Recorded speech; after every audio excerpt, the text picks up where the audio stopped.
Welcome back to the smartest year ever, our quest to become the world's greatest conversationalist. My name is Gordy, and I was just wondering, what would it feel like to sail through the most terrifying stretch of water on Earth? A place sailors call a watery hellscape. I'm talking about the Drake Passage. Like and subscribe right now if you haven't so you can keep up every single day. I do one of these every single day, and I just wrote a freaking crazy one for tomorrow, so be sure to check it out. Have you ever heard of the world's most dangerous waterway? It's a place where waves can reach the height of a 6-story building, where winds can roar at hurricane strength, and where ships are tossed around like bath toys.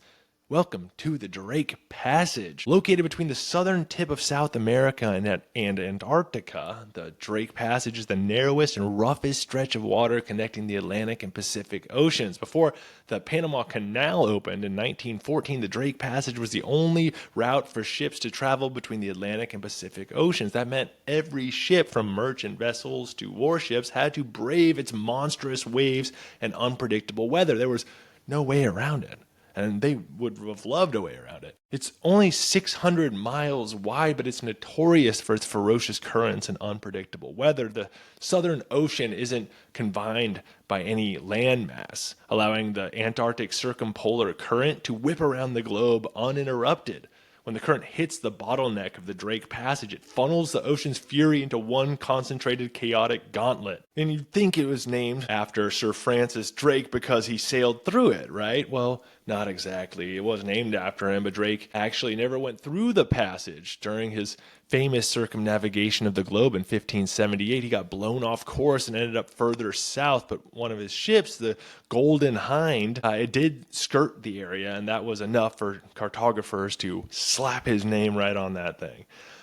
What makes the Drake Passage truly infamous, though, is the weather. Waves can soar up to 60 feet high, and the winds can hit 60 knots or more. It's like, 70 miles per hour easy. Like well over 100 kilometers per hour. You get it.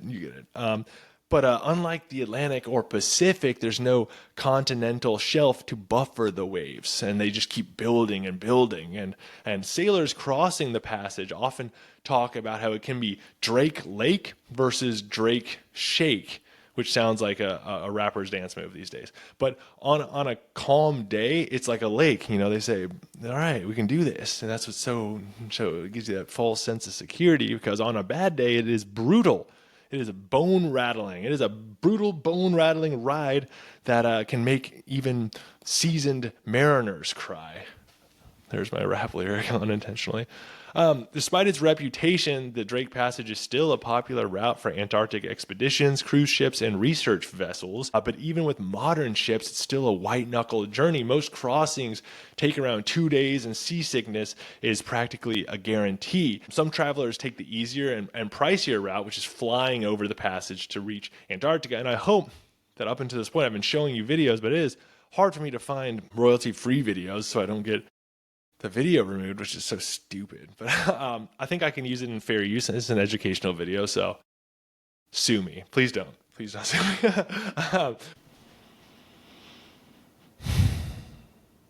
I couldn't. Sorry. Google it afterwards.